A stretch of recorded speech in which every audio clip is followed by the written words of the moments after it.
A'udzu billahi minasyaitonir rajim. Bismillahirrahmanirrahim. Wal 'asri innal insana lafi khusrin illalladzina amanu wa 'amilus solihati wa tawassaw bil haqqi wa tawassaw bis sabr. Dalam lafaz al-asri menggunakan kalimat ma'rifat dengan adanya ada ma'rifat, ada nakiroh dalam bahasa Arab. Yang tentu berbeda ada antara yang memakai al dengan yang tidak memakai al. Yang memakai al pun itu berbeda-beda.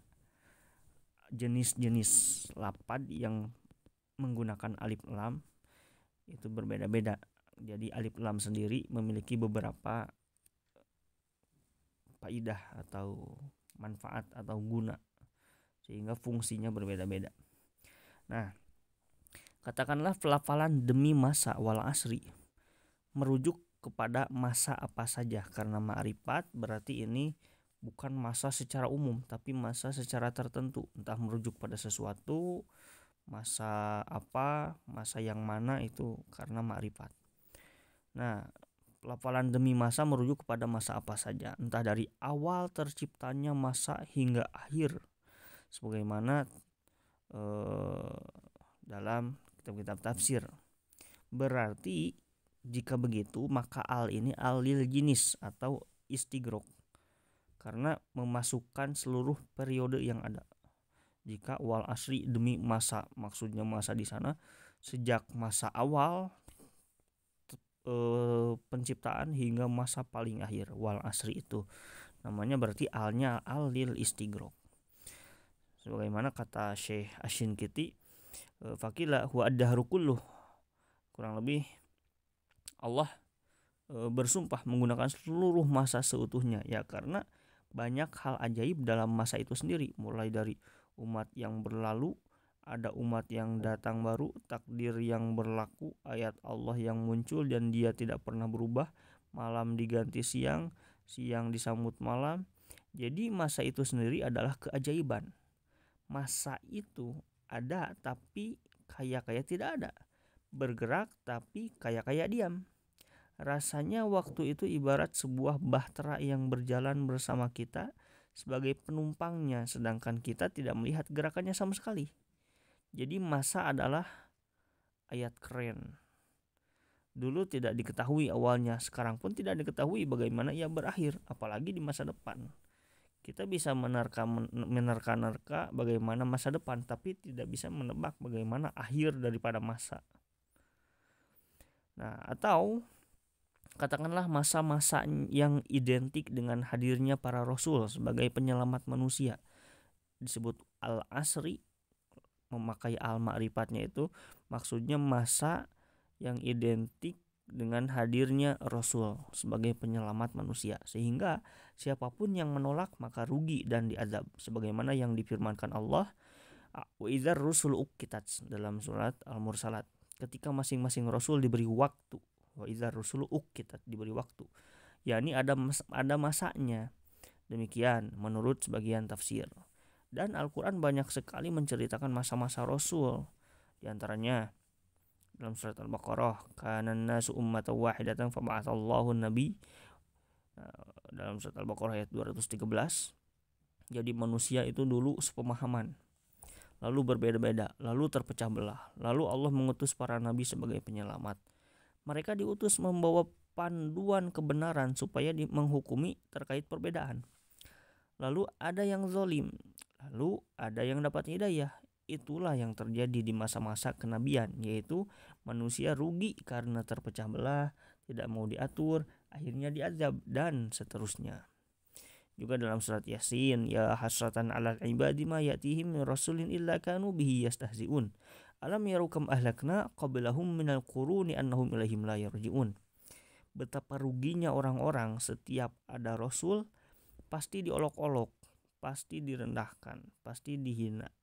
Apa gak sadar berapa banyak kurun yang dihancurkan karena itu, berapa banyak masa atau kurun, dan gak ada satupun yang kembali lagi setelah hancur dan rugi. Zaman-zaman masa-masa kenabian dahulu, umat-umat yang merendahkan, umat-umat yang mengolok-olok para nabi itu kan sampai dihancurkan kaum-kaum terdahulu. Nah, itulah masa-masa Rasul dulu. Masa-masa ada Rasul menjadi masa yang istimewa, ada azab, ada pula hidayah. Sehingga ada untung dan ada pula rugi. Beda halnya dengan masa tidak ada Rasul. Tidak ada azab sehingga tidak ada untung rugi. Masa dunia tidak ada untung rugi, di sini Allah berfirman, "Man ihtada fa innama yahtadi li nafsihi wa man dhalla fa innama yadillu 'alaiha wa la taziru waziratu wizra ukhra wa ma kunna mu'adzibina hatta nab'atsa rasula." Siapa mendapat hidayah, maka dia yang mendapat hidayah. Siapa yang sesat, maka dia yang sesat. Tidak ada pendosa yang menanggung dosa orang lain, dan kami tidak mengazab. Nah, di sini kami tidak mengazab sebelum kami mengutus Rasul. Surat Al-Isra. Artinya, dengan hadirnya Rasul, hadir pula potensi azab. Sehingga setiap mereka datang, pasti mereka mewanti-wanti. Makanya di ayat Fatir, wa im min ummatin illa khala fiha nazir. Lalu dalam surat Al-Isra, wa idza aradna an nuhlika qaryatan amarna mutrafiha fafasaku fiha fahaqqa 'alaihal qaul fadammarnaha tadmira.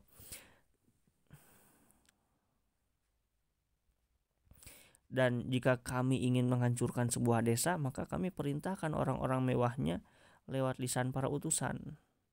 Lalu mereka durhaka, merusak, maka terjadilah rencana awal kami, yaitu fadammarnaha tadmiro, kehancuran yang sehancur-hancurnya hancur. Nah, dari sini kita tahu kenapa orang Yahudi benci sekali dengan malaikat Jibril. Bagi kita dia adalah malaikat pembawa wahyu. Tapi bagi Yahudi, Jibril adalah malaikat pembawa petaka.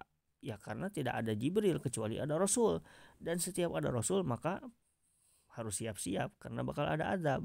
Berarti Jibril secara tidak langsung adalah malaikat kehancuran. Benar begitu? Ya, tidak salah juga. Jadi kadang orang yang ngaku tahu hakikat itu malah rusak jika ia masih terjerat dengan hawa nafsu.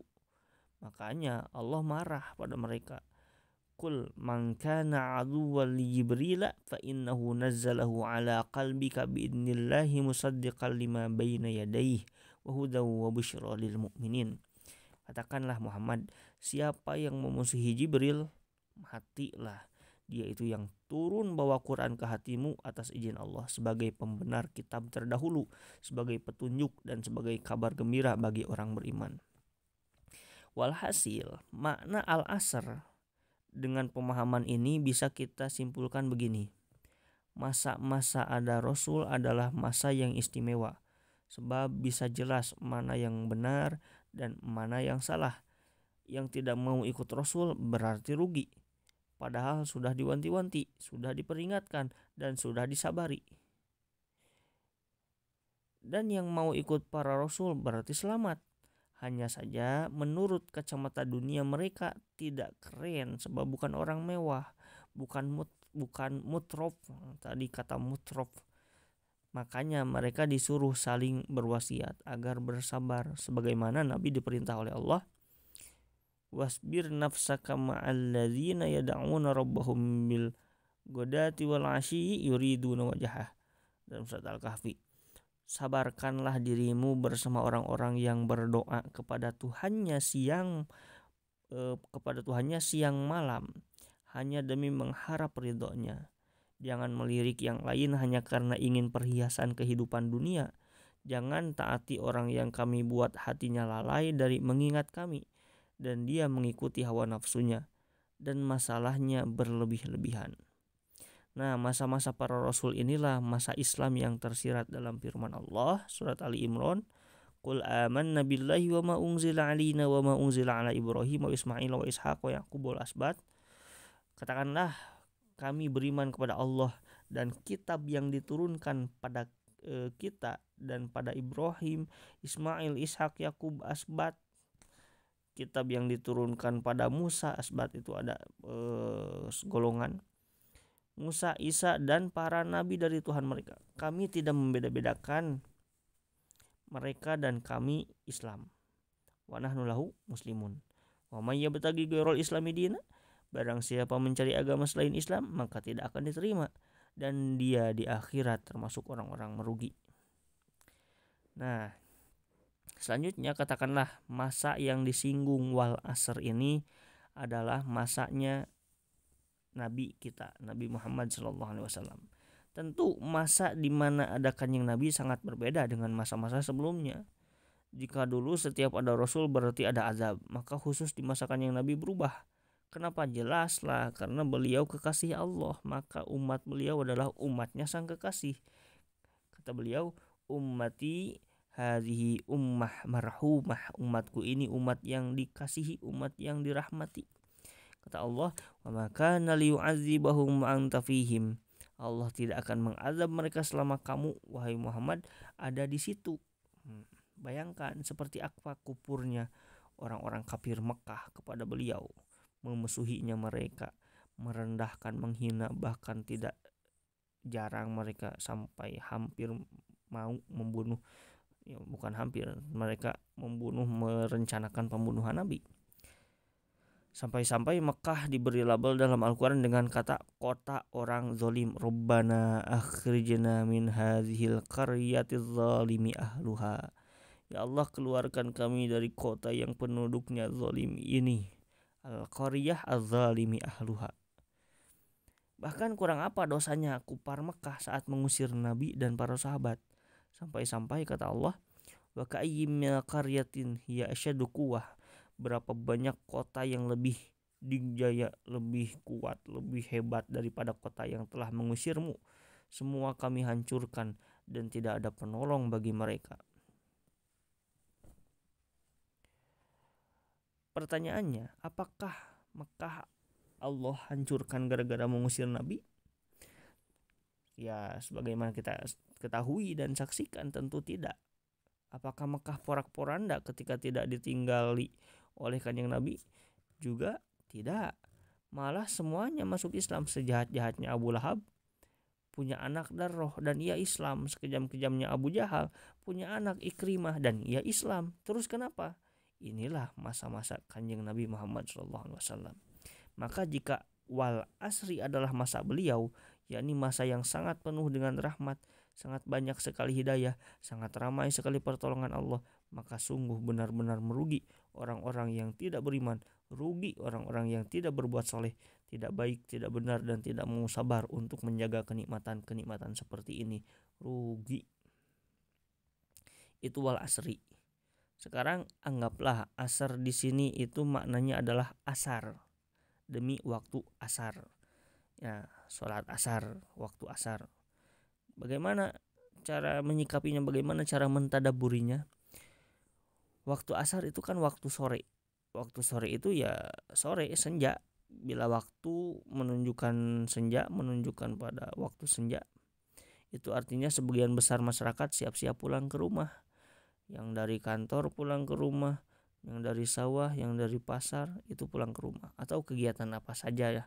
Yang tentu bukan yang shift malam. Kalau kerjanya shift malam itu belum pulang, malah mau siap pergi. Itu waktu yang pas untuk melepas penat seharian beraktivitas, kemudian bertemu dengan keluarga di waktu senja sambil menunggu malam. Maka rugi sekali jika seseorang yang ingin bertemu keluarga ternyata keluarganya sinis, akhirnya dia malas. Makanya kata Allah nanti di surga, ya ayyuhal insanu innaka kadihun ila rabbika kadhan famulaqih. Fa amma man utiya kitabahu biyaminih fasawfa yuhasabu hisaban yasira wa yanqalibu ila ahlihi masrura. Manusia, hei manusia, kamu itu capek berusaha menuju Tuhanmu. Nanti kamu ketemu dia. Maka orang baik yang diberi buku catatan menggunakan tangan kanan, dia akan dihisab singkat sekali dan ia kembali ke keluarganya dalam keadaan bergembira. Nah, waktu senja adalah waktu yang pas untuk rehat, untuk istirahat, untuk nyantui. Sehingga tak jarang di kalangan habaib waktu tersebut biasanya diadakan kegiatan membaca kalam-kalam penyejuk hati. Ada namanya rauhah. Artinya keadaan melepas penat dalam sehari bagi pekerja yang giat. Jika dibanding lamanya aktivitas sejak pagi hari sangatlah sedikit dan sebentar. Waktu senja adalah waktu di mana matahari sudah siap-siap untuk tenggelam. Waktu senja adalah masa yang memasuki akhir. Waktu senja ibarat umur manusia dibanding langit, bumi, dan seisinya yang begitu tua. Sehingga karena isyarat inilah Nabi Adam Allah ciptakan pas waktu senja. Nabi Adam diciptakan pas waktu senja di hari Jumat. Artinya sebenarnya hidup manusia itu hanyalah menunggu maghrib. Setelah itu kiamat sepanjang malam dan tentu tidak ada akhir. Jika umur manusia sejak Nabi Adam hingga manusia terakhir saja hanya sekedar waktu senja, padahal itu ribuan tahun, artinya kita ini sudah waktu ya sekarat, tapi rasanya sudah sebegitu lamanya. Lalu kiranya bagaimana kehidupan di akhirat? Apa kita yakin kita tidak rugi jika dalam jangka kehidupan dunia yang sependek ini kita tidak memaksimalkan ibadah? Padahal kata Allah, yasta'jilunaka bil azabi wa la yukhlifallahu wa'dah. Mau buru-buru diazab padahal Allah pasti menepati janji. Sehari di akhirat itu bagaikan 1000 tahun di dunia. Wa inna yauman inna rabbika ka'alfi sanatin mimma ta'udun. Tentu bisa dibayangkan betapa panjang kerugian akan menimpa seseorang jika sejak detik ini dia tidak mau menjadi orang positif. Begitu pula sebaliknya, jika sekejap saja kita mau jadi orang baik selama berada di dunia, selama senja, kita pasti menerima kenikmatan-kenikmatan tiada tara sepanjang malam dan sepanjang masa di akhirat. Inilah rahasia kenapa Allah mengawali surat ini dengan kata asar. Apalagi waktu senja ini juga bisa mengisyaratkan makna masa umat Nabi Muhammad SAW. Kita tahu bahwa umat Nabi itu umat paling akhir. Nabinya juga Nabi akhir. Beliau sampai bersabda, jarak antara aku diutus dan kiamat cuma segini. Maksudnya segini ya, sudah sore, sudah mau malam. Tentu saja umat Nabi Muhammad dibanding umat sebelumnya, andai diibaratkan kalau aplikasi adalah aplikasi yang paling update, paling mutakhir dan menjadi penyempurna. Andai film, scene sebelum tamat itu menjadi penentu baik buruknya film secara keseluruhan. Makanya umat Muhammad lah yang menjadi penentu dan menjadi acuan umat manusia. Kata Allah, wa kadzalika ja'alnakum ummatan wasatan litakunu syuhada'a 'alan nasi wa yakunar rasulu 'alaikum syahida. Wa yakunur rasulu 'alaikum syahida. Umat Muhammad dijadikan umat moderat agar bisa menjadi saksi, umat wasata litakunu syuhada, kelak atas seluruh umat sebelum-sebelumnya, dan persaksian itu akhirnya disahkan oleh Kanjeng Nabi. Makanya rugi sekali kalau tidak jadi umat Nabi Muhammad.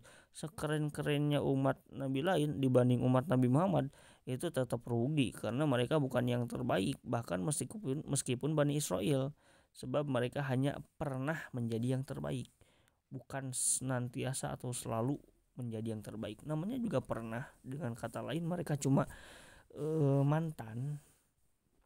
Sebangga-bangganya orang desa yang merasa kaya dengan motor bebeknya itu ya ditertawakan tipis-tipis oleh pebisnis elit yang ada di kota. Nah, mengingat bahwa Nabi Adam diciptakan dari situ juga kita bisa memahami bahwa manusia diciptakan setelah segala hal sudah siap, sehingga dari sini kita bisa begitu memahami bahwa sebenarnya manusia sangatlah dimuliakan. Walaqad karramna bani Adam wa hamalnahum fil barri wal bahr. Sungguh kami muliakan anak Adam dan kami beri mereka kendaraan di darat dan di laut. Kami juga beri mereka yang enak-enak dan kami unggulkan mereka atas banyak sekali makhluk kami. Tidak hanya itu, kata Allah lagi, wasakhkhara lakum ma fis samawati wa ma fil ardi jami'a minhu inna fi dzalika laayatil liqaumin yatafakkarun. Allah kuasakan untuk kalian semua benda yang ada di langit dan ada di bumi.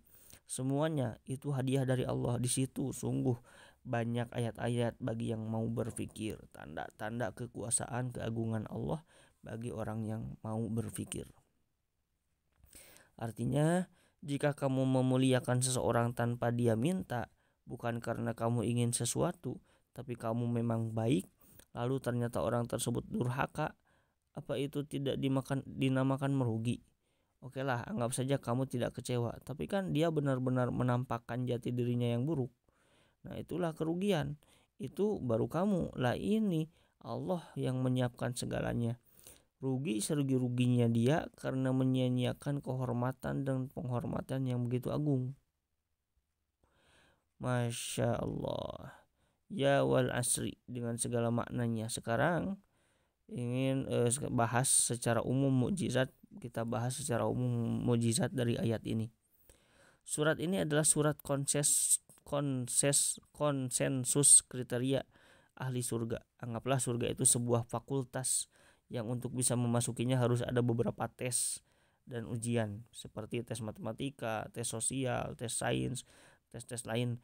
Hanya saja syarat utama untuk bisa diterima itu anggaplah harus bisa matematika. Jadi tesnya ada tes wajib dan ada tes opsional. Tes wajib dan tes opsional. Nah, jika ternyata dia lulus tes matematika sedangkan gagal dalam tes-tes opsional, dia masih bisa mengajukan banding.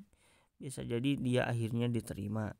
Tapi sebaliknya, jika ia nol matematikanya padahal tes opsionalnya bagus, tentu tanpa pikir panjang ia tertolak dari fakultas itu, sebab fakultas menyaratkan wajib bisa matematika. Nah, begitu pula surga. Tes-tes yang perlu lulus untuk bisa mencapainya tertulis dalam surat ini. 1. Iman illalladzina amanu. 2. Beramal soleh wa amilus solihat. 3. Saling menyampaikan kebenaran wa tawasau bil haqqi. Dan 4. Saling berpesan kesabaran. Surga menyaratkan poin pertama di atas segala-galanya. Jika misal ada yang beriman tapi hidupnya ruwet, banyak masalah, dosa numpuk, gak sabar, dan tidak good social eksperimen, maka nanti bisalah ngobrol baik-baik di akhirat. Pokoknya yang penting ya ada iman, beriman. Tapi sebaliknya, andai ada orang baik sekali, sosial eksperimennya top, suka beramal, suka tersenyum, tapi tidak beriman, ya sudah, dia bukan kriteria surga. Terus amalannya gak berguna dong. Udah banyak yang bahas. Intinya di ayat ini, aqadimna ila ma amilu min amalin faj'alnahu haba'an mansura. Saat orang dikoreksi tes-tesnya, ternyata baik tapi tidak beriman, maka kebaikannya di akhirat sia-sia.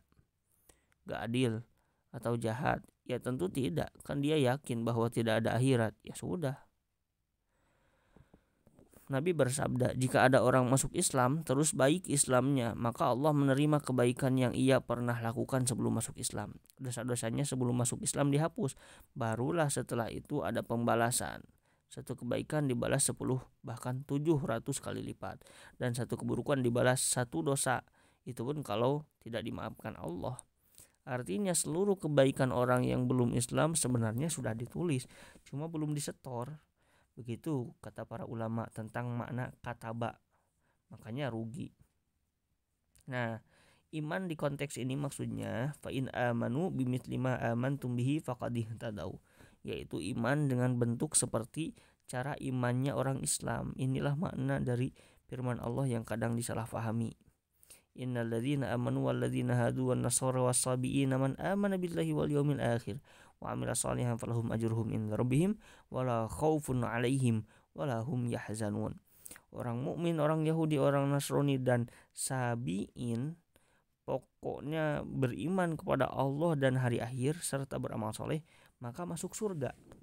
Jadi umat Nabi Musa jika beriman seperti cara Musa, umat Nabi Isa jika beriman seperti cara Nabi Isa, umat Nabi Ibrahim, Ismail, Ishak, Nuh, Hud, Yakub dan seterusnya dan yang lainnya, jika beriman sebagaimana cara mereka beriman, sebagaimana cara kita umat Islam juga beriman, maka terdaftar sebagai penghuni surga.